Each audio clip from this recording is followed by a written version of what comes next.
O museu, ele tem o poder de retratar a história de uma comunidade, de uma cidade, e nós estamos aqui no Museu Willy Barth para compartilhar o que tem no acervo, o que nós podemos encontrar aqui. E quem está junto comigo é o museólogo Luan Pacheco. O Luan vai contar para a gente um pouquinho, então, o que tem no nosso acervo aqui da cidade, o que a gente pode encontrar que conta a história do município. Então, Luan, o que esses objetos representam para a nossa cidade? Joana, olá. Então, são 41 anos de história que esse museu possui e ele conta também a história do município através da economia, do trabalho, da vinda dos pioneiros para a região e, claro, sua fauna e flora e educação. O nosso objetivo aqui é tornar democrático e o mais interessante possível as visitações dos visitantes através das nossas salas de exposição. E a exposição aqui do Museu Willy Barth, ela, como vocês podem perceber, todos os objetos foram doados pela população local. Os toledanos e toledanas da cidade doaram esses objetos que estão em conservação e estudo regular aqui no Museu Willy Barth. E aqui na sala que está logo atrás da gente, nós temos a exposição que é específica do Willy Barth, mesmo que leva aqui o nome do museu, que também é um dos pioneiros do município. Então aqui foram os objetos doados pela família. Conta um pouquinho mais pra gente o que tem de bacana que a gente encontra aqui, que era do Willy Barth. A gente vai contar umas curiosidades então sobre o Willy Barth, que é o nosso patrono do museu. Ele leva também o nome do museu e sim, ele era um caixeiro viajante. Ele nasceu em Santa Cruz do Sul, no Rio Grande do Sul. E daí ele, ao longo dos anos, foi também sócio da empresa Maripá, Madeireira Rio Paraná.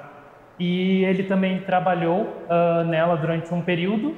E, claro, tem essa grande visão, ele foi um grande visionário da região aqui, de Toledo, que ajudou a crescer muito o município. Ele também foi prefeito de Toledo de 1960 a 1962 e, infelizmente, ele acabou falecendo durante o cargo dele como prefeito da região, da cidade. Os objetos que vocês observam aqui são objetos doados pela família dele e também tem tanta importância quanto ele a sua esposa, que foi a Diva Paim Barth. Como vocês podem observar, temos livros franceses e alemães que eram leituras deles, fotografias também de momentos dele no município, retratos que foram produzidos, entre outros objetos. E aqui um pouquinho mais adiante, nós temos alguns objetos que eles retratam justamente essa questão do trabalho, né? Toledo é cidade de labor, então a gente vê como foi marcada essa importância do trabalho na nossa cidade, até abrindo essas picadas que se tinham, né? Então eram algumas dessas ferramentas utilizadas. Isso mesmo. Tanto na terra privada da pessoa, quanto a abertura de estradas. A gente quis representar também, né, o uso dessas ferramentas, desses objetos na construção da cidade. A gente bem observa essa carroça grande, a gente pode imaginar, nossa, o quanto levou de sacos com sementes, quantas crianças e também adultos foram carregados nela, também utilizando animais na tração animal para conduzir isso pelas ruas da cidade. E aí é bacana também perceber o quanto que isso está vinculado à questão econômica do município, do seu desenvolvimento, questão cultural, o que mais que ressaltaria do que tem por trás, na verdade, do que simples objetos. Sem dúvida. Os objetos, assim, eles, de alguma forma, eles mostram uma informação importante sobre a história da cidade. E daí a gente conversa com os alunos, a gente conversa com os visitantes que sentem nostalgia, muitas vezes observando os objetos, como eram a vida no passado, e isso é a nossa intenção principal, causar esse impacto positivo na cabeça da pessoa e, claro, a curiosidade. A curiosidade é algo que também move o museu. E aqui um pouquinho mais adiante nós temos alguns objetos de residências também, que alguns até relembram a casa da avó, né? Tem essa cara de aconchego, de afeto, ali um rádio, inclusive. Então, como que era essa dinâmica familiar, né? Isso mesmo, tanto que o rádio que você salienta é uma radiola E daí, como vocês podem perceber, a gente tentou representar os anos 50 e 60 das casas da cidade através desses objetos. Hoje a gente tem TV, computador, internet. Naquela época não. Naquela época era o livro, era a música. E é bem bacana que representa também a questão de interação familiar, interação social, que está interligada. E aqui também na cozinha, por exemplo, né, de como que era também os móveis, enfim. Uma coisa curiosa que transcendeu o tempo, se vocês verem, é o fogão a lenha. A gente brinca com os alunos aqui. Quem viu na casa do seu familiar um fogão a lenha? Muitos levantam a mão, gostam das curiosidades que vêm.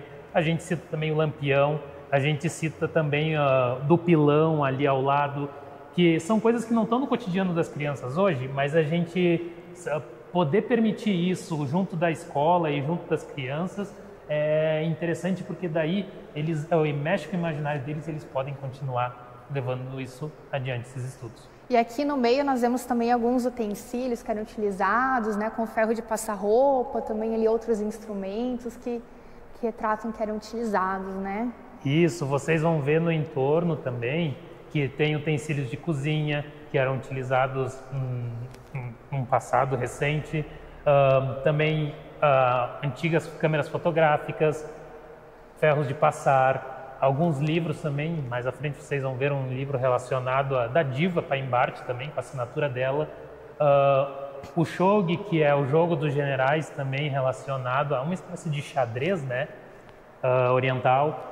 E a gente foi trazendo essa perspectiva para o museu, mostrando que muitos objetos têm um potencial de refletir e, claro, trazer conhecimento. E é uma coisa muito bacana que quando a gente vê, a gente é tão acostumado com tecnologia e coisas novas, quando a gente se reconecta com a própria história, com questões que são da nossa origem, elas nos fazem compreender também essa evolução, essa questão de como as coisas mudam e evoluem mesmo, né?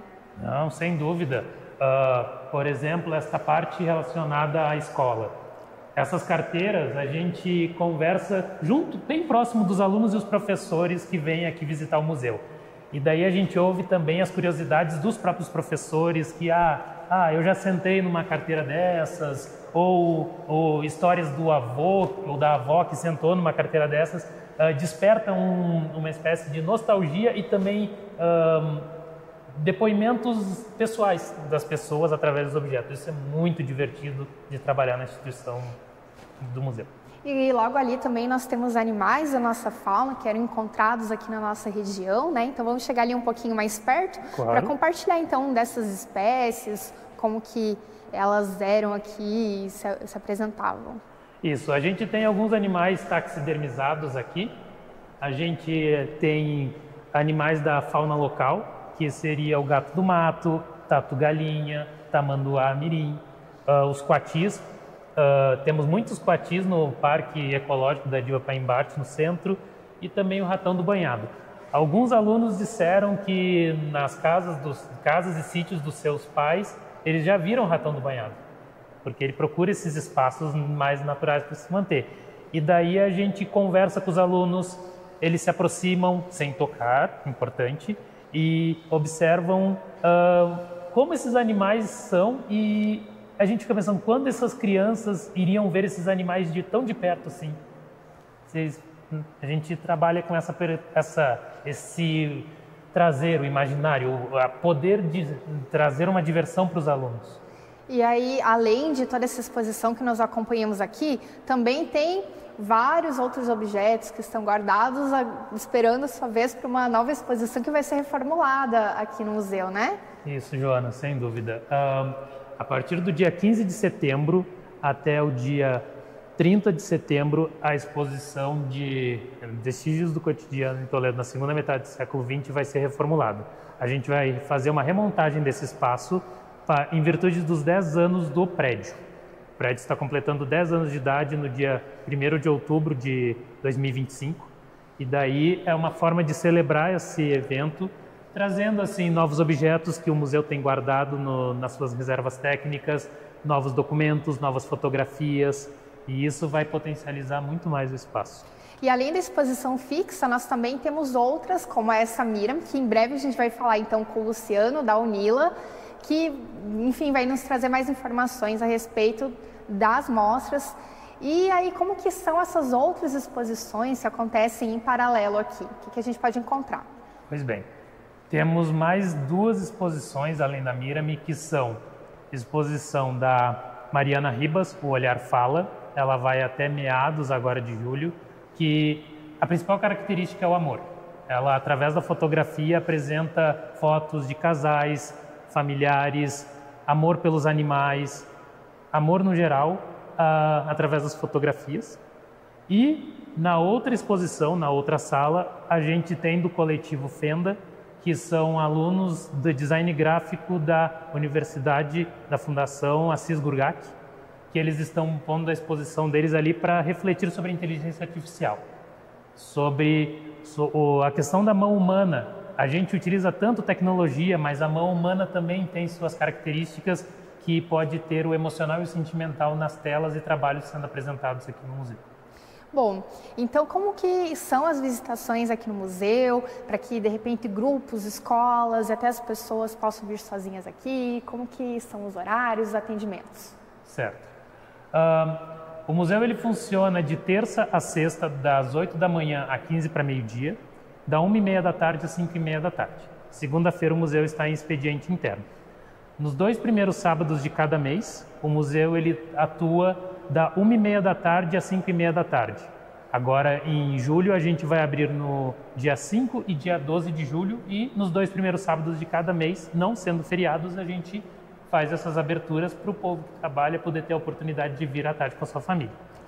Então vamos aproveitar e fazer o convite para que as pessoas venham aqui no museu para conhecer a exposição que está aqui.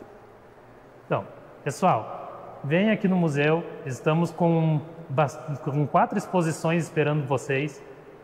É um ano também de celebração do museu, 10 anos da sede, 41 anos de história da instituição. Muitas exposições passaram, muitas virão. Então, a gente gostaria que a família venha para aproveitar uma tarde cultural ou uma manhã cultural. Vai ser muito divertido. Nós aqui do museu esperamos vocês e com certeza vocês vão sair daqui com muito conhecimento e vai ser muito divertido o passeio, gente. Então, nesse passeio, ele seria um passeio guiado, com comentários sobre a história da cidade? Como que é esse passeio? Pois bem, a gente, mediante agendamento do formulário, a gente tem um formulário online que nas redes sociais do museu, @Museu Histórico Willy Barth no Instagram e no Facebook, você acessa lá o link e daí preenchendo o formulário, a partir de 11 pessoas ou mais, a gente pede que faça esse agendamento para poder fazer a visita guiada, a mediação da visita com mais conforto aos visitantes. Se porventura você tiver até 10 pessoas, não tem problema. 10 pessoas pode ser uma família que está de passagem, pode chegar sem agendamento algum e vir visitar o museu, que mesmo assim a gente vai dar a devida atenção e fazer a mediação. Luan, muito obrigada. E agora nós vamos então conferir a exposição Mírame com o produtor cultural Luciano de Miguel. Nós estamos aqui no Museu Willy Barth de Toledo, onde ocorre a mostra de 5 exposições que vieram da UNILA. E quem está aqui comigo para conversar hoje dessas exposições é o diretor de cultura da UNILA, Luciano de Miguel. Boa tarde, Luciano. Boa tarde, é um prazer mais uma vez poder estar aqui em Toledo e poder falar sobre esse maravilhoso trabalho em parceria feito com a Secretaria Municipal de Cultura e a UNILA, obviamente. E a UNILA, então, ela tem uma forte ligação com as artes, né? Então, como que é esse trabalho desenvolvido na UNILA para que também seja compartilhado em outros municípios, em outras exposições? Pois bem, esse trabalho que nós desenvolvemos há 11 anos, ele é um trabalho que tem cada vez frutificado mais essas parcerias, no sentido de atender ao território, né? De trazer para o território oestino, especialmente os municípios lindeiros e os 55 municípios pertencentes à AMOP, né? Que nós fazemos aqui sempre esse intercâmbio cultural, não somente com as artes visuais, mas também com o teatro, com a música, com a dança, com a poesia, com a literatura. Então, nós sempre temos buscado fazer esse trabalho, né? E principalmente, no caso aqui de Toledo especificamente, blindar também essa magnífica estrutura que se tem aqui com o Museu Willy Barth, que é um museu que já tem mais de 4 décadas de história, sendo uma década nessa atual sede que olha, não deixa nada a desejar para alguns municípios de grande porte do eixo Rio-São Paulo. Então, como que foi esse processo de seleção das artes que estão aqui expostas, também dos artistas e da proposta que se tem essa exposição Mira-me? O projeto, né, da exposição Mira-me, a partir dessas 5 mostras, se dá primeiramente com os retratos, né, feitos em mosaico de cerâmica, do mestre Javier Guerreiro, que é um mestre ceramista, é um mestre mosaicista, né, reconhecido em todo o continente latino-americano, tem trabalhos expostos no mundo todo. E ele, no início da UNILA, lá no ano de 2010, doou para a UNILA, ainda de um modo muito, digamos assim, sem um documento específico, 42 retratos de poetas latino-americanos. Poetas esses que têm uma ligação muito forte com o seu povo e que têm uma ligação muito forte com o engajamento social, além de uma poesia muito qualificada, como, por exemplo, Pablo Neruda, Gabriela Mistral, que são chilenos, né? A gente também tem o Thiago de Mello, brasileiro, Adélia Prado. Então, são poetas de todo o continente, não apenas latino-americano, mas também de Norte-América, incluindo aqui o Walt Whitman, que é norte-americano, né, estadunidense, e também a Anne Braxton, né, que é uma poetisa canadense. Então, nós temos assim também poetas francófonos, poetas anglófonos e lusófonos, né? E nesse retrato que ele traz aqui, nessa coletânea de retratos, a gente começa a nossa caminhada nesse percurso das artes, né? Então, hoje estão devidamente patrimoniados todos esses 42 retratos, né? E eles dão um start no âmbito da UNILA para nós desenvolvermos as artes visuais dentro da nossa universidade. Então, nós temos aqui alguns retábulos que são pinturas em madeira feitas com tinta acrílica, em cores, sobre a temática das mulheres indígenas, raízes vivas do território latino-americano, né? Então, quem são essas mulheres, né? Quem são essas personalidades ancestrais que constituem a nossa cultura e enriquecem, né, o que é a cultura latino-americana hoje, com toda a sua diversidade, não somente a gente falar assim do lusófono, né, ou do hispanohablante, mas também de idiomas nativos, né, de línguas ancestrais, de línguas antigas, como o Quechua, o Guarani, que está aqui no nosso território presente. Então, essas mulheres são retratadas também, né, com esses trabalhos. Então, fazem um diálogo entre si, para além dos retratos interculturais, que é uma terceira parte da nossa exposição, que é uma mostra de fotografias em preto e branco, desenvolvida pela Secretaria de Comunicação. A equipe da SECOM, da nossa universidade, por meio de uma expografia que nós organizamos aqui em Toledo. Então, em cada lugar que a gente organiza uma expografia específica que tem a ver com esse trabalho. É feito um mapeamento de toda a comunidade da nossa universidade, especialmente estudantes, que são de 32 nacionalidades diferentes, oriundos, né? Então, são estudantes homens, mulheres, brancos, negros, indígenas, né? Estudantes cis, trans, estudantes, enfim, das mais variadas constituições culturais e étnicas. E, para além disso, né, nós também dialogamos com esse trabalho a mostra voltada aos modos de morar nas comunidades rurais latino-americanas, consideradas não capitalistas. O que eu quero dizer com isso? São comunidades onde o advento do capital, o advento financeiro ainda não chegou. O lugar onde ainda se pratica o escambo, lugares onde ainda não existe o dinheiro, né? Então, ali existe um modo de morar, ali existe um modo de fazer comida, existe um modo de passar a sua história, passar a sua ancestralidade para a posteridade. E, por último, não menos importante, a exposição do Paqueletra, né, que é Palavra que Leva e Traz, né? Então, é um projeto de poesia visual, que é mediado, né, e capitaneado pelo Gastão Cosentino, né, que é um artista nosso, né, e além de um artista residente, é professor também na universidade, né, de origem argentina, e ele faz esse trabalho de brincadeira com a poesia, levando poesia para os mais variados locais, inclusive nos lugares de privação de liberdade, que são os presídios, né? Então, a gente tem trabalhado também, juntamente com o projeto Direito à Poesia, com pessoas, né, sobretudo mulheres, que têm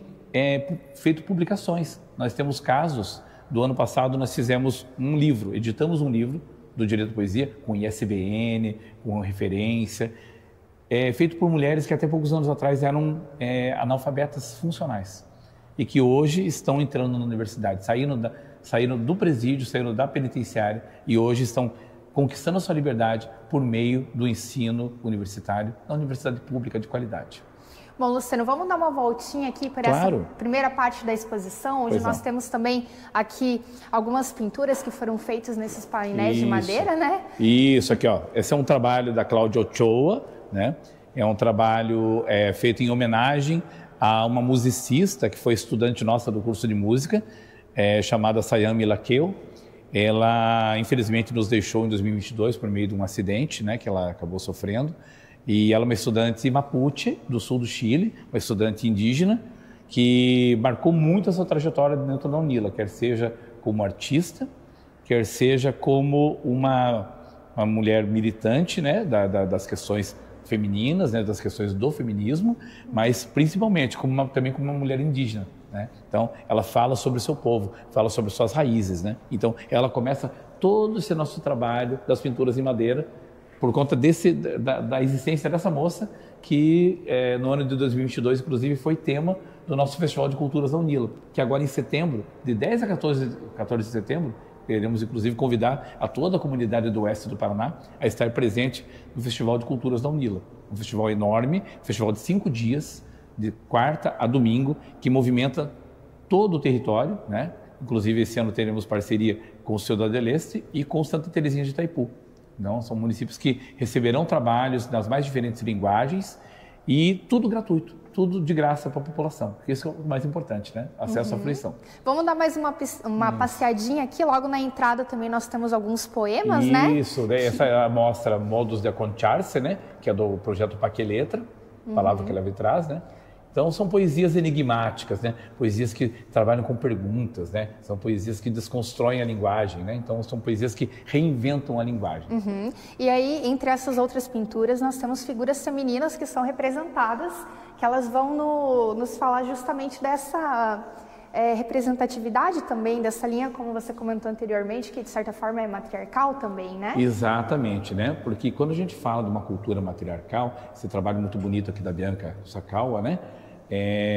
São trabalhos que visam retratar, né, quem são essas mulheres que constituem nosso território, né? Que ao longo de milênios, né, muito antes da chegada do homem europeu, das mulheres europeias, são essas mulheres indígenas, né, que constituem nosso território culturalmente, né? Então, que dizem, né, por meio de gerações, independentemente de uma cultura escrita, muitas vezes são mulheres que nunca foram devidamente letradas, mas são mulheres que falam, né, assim, ainda hoje, né, sobre o seu território, sobre sua gente, sobre o seu tempo. E aqui logo à frente nós também temos os mosaicos. Exatamente. Como você comentou anteriormente, são 42 quadros? São 42 poetas, de um total de 46. Nós tivemos incorporados ao acervo esse ano mais 4, porém não deu tempo deles ficarem prontos para essa expografia específica. Então aqui nós temos 42 poetas latino-americanos, são poetas americanos, né? Poetas do continente americano, homens e mulheres que todos, infelizmente, já nos deixaram, né? Nenhum deles é vivo atualmente, mas todos falaram com o seu tempo, né? Todos falaram para a sua gente, falaram para o seu povo. Então, aqui a gente tem poetas que vêm escrevendo a narrativa, a história do seu povo desde o século XVI. Então, nós temos poetas do século XVI a poetas que nos deixaram recentemente do século XXI. Então, são 5 séculos de poesia contemplados em 42 retratos. E agora, mais aqui à frente, nós também temos as poesias, como foi comentado, que foram realizadas com um pessoal que não estava em liberdade, né? Que também traz essa comunicação, essa importância de estar inserido na cultura também. Na verdade, assim, o projeto Paqueletra e o projeto Direito à Poesia são projetos que dialogam, né? Eu trouxe aqui o material, juntamente com o Gaston Cosentino, nós trouxemos com a Juliana Monroy Ortiz também, né, que nos ajudou a fazer a expografia, trouxemos o trabalho do Paqueletra, especificamente com o Laboratório de Tradução Circunstanciada, um trabalho de tradução com base na estética da poesia, né? Então, não é apenas a tradução literal, mas é uma tradução artística. E aí esse projeto dialoga com o outro, que é o Direito à Poesia, que nós, inclusive, deixamos um livrinho ali com o Luan, depois ele pode te mostrar, tá bom? Mas isso aqui são poesias visuais, né? Que trazem toda essa provocação visual, né? Então, aqui a pessoa pode vir, pode brincar com o poema, né? Pode ter um contato não somente visual, mas um contato táctil, né? Com o texto. Pode levar o adesivinho para casa. Leva o adesivinho para casa, que é bonito. Leva o adesivinho para casa. E quais são as mensagens que a gente pode encontrar aqui, então, quando nós lemos essas poesias? São provocações a partir de perguntas, né? São poesias que são construídas a partir de indagações, de perguntas, né? Perguntas que muitas vezes nos acompanham ao longo de toda a existência e que nem sempre teremos resposta para elas numa encarnação apenas, né? Talvez a gente passe algumas e ainda não tenha a resposta de modo absoluto, né? Mas o importante é isso, provocar a tentativa da resposta, né? Não necessariamente chegar a uma resposta final, mas sempre está provocando essa tentativa. Inclusive, logo aqui ao lado, também as crianças podem fazer os seus desenhos sobre a percepção das artes. Exatamente, nós temos aqui um trabalho muito bonito, aqui ó, Amor de Ju, deve ser um perfil lá da rede social do Instagram, penso, né?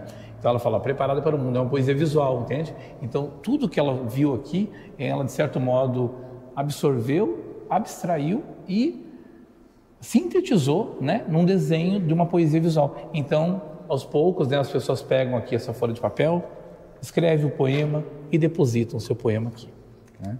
Então, esse trabalho também de uma nova produção, né, que a gente está promovendo e que nós queremos aqui futuramente transformar numa nova tipografia, né? Trazer isso aqui como uma memória das nossas exposições também.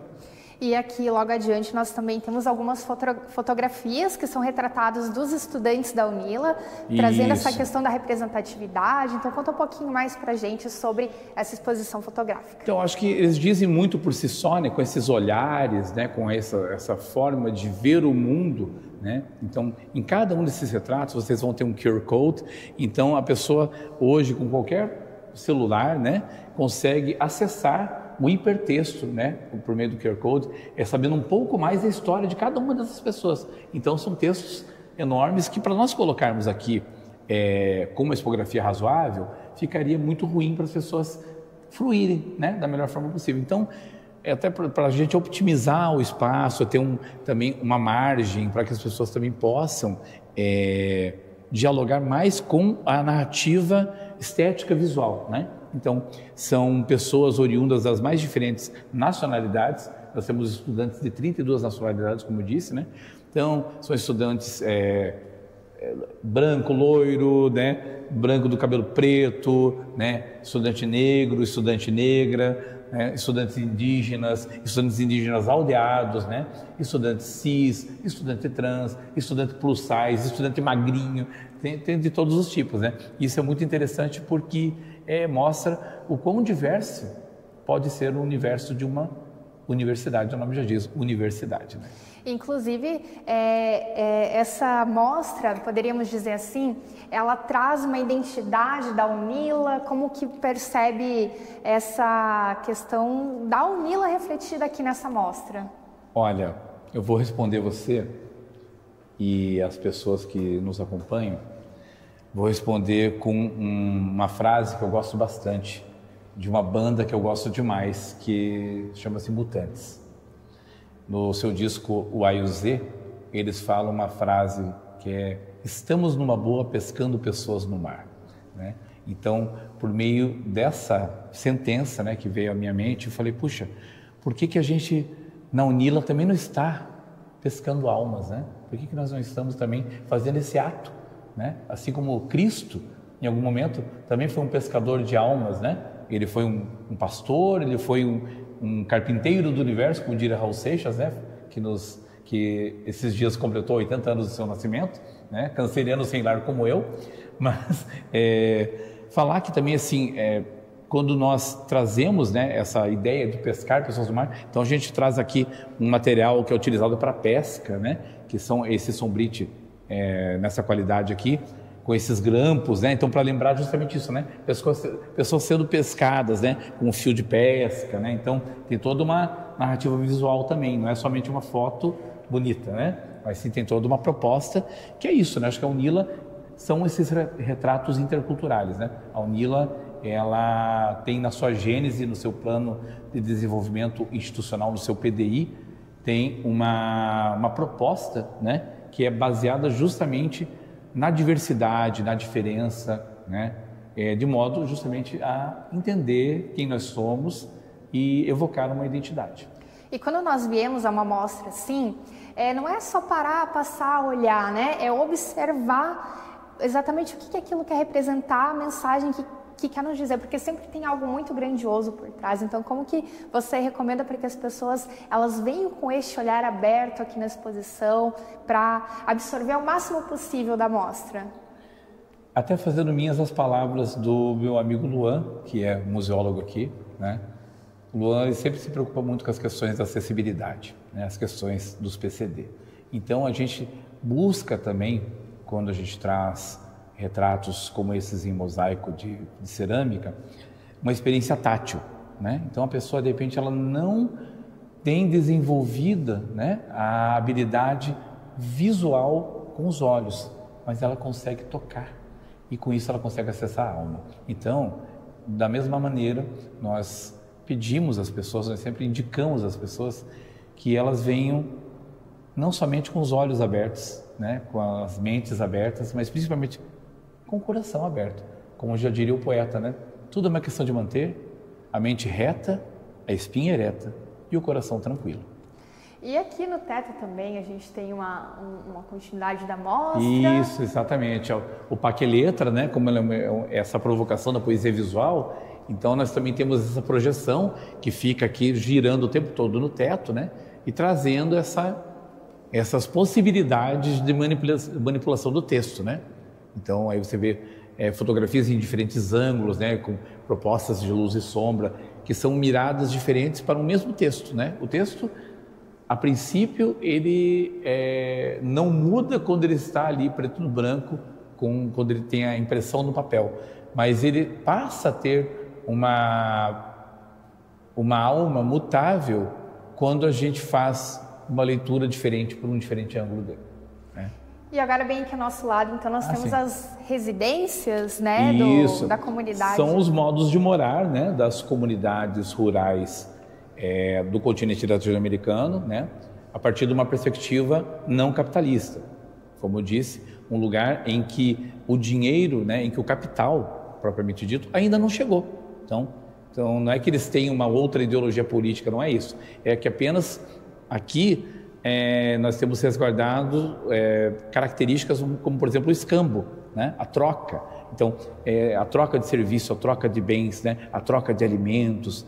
Então, são territórios como, por exemplo, os Mapuche, no sul do Chile, né? Como aqui a Ruxa Familiar, que é peruana. Temos também casas aqui do norte do Brasil, né? Então, de vários lugares, vários territórios onde ainda não chegou a cultura nossa, a cultura citadina, a cultura da urbanidade, a cultura cosmopolita. E se fosse resumir em uma palavra o que representa essa exposição Mira-me, como queria definir? Mira-me. Me veja. Como diria, mais uma vez trazendo aqui uma banda que eu gosto bastante, The Who, né? Feel me, see me, heal me, hear me. Então, assim, me veja, me escute, me cure, né? Me perceba, né? Me sinta. Então, é isso. Então, vamos aproveitar e fazer aqui um convite para que o pessoal venha conhecer a exposição no museu. Então, eu estou querendo aqui, né, juntamente com essa equipe maravilhosa do Jornal do Oeste, juntamente com o pessoal aqui da Secretaria de Cultura, com o pessoal maravilhoso também, que sempre nos atendeu de coração e de portas abertas aqui do Museu Histórico Willy Barth, né?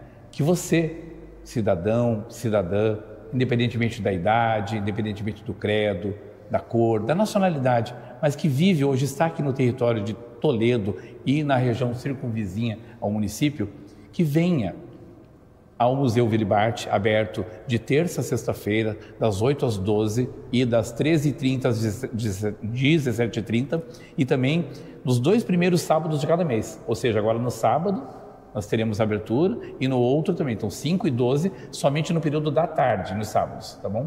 Então, mais informações, venham aqui na Rua Guarani, na frente do Hospital Regional de Toledo, próximo à UTFPR e próximo à PUC também. Então aqui é uma localização bem fácil, né? E o que é melhor, gratuito, né? Então venha, como eu falei, de coração aberto, de mente aberta. E isso aqui é para vocês, é para todo mundo. E a exposição estará aqui aberta à comunidade até que dia? Dia 2 de agosto, dia sábado. 2 de agosto. Uhum. Dia 2 de agosto. Infelizmente não teremos mais tempo porque o município de Santa Terezinha do Itaipu nos aguarda. Essa exposição vai para lá e vai ficar até setembro lá.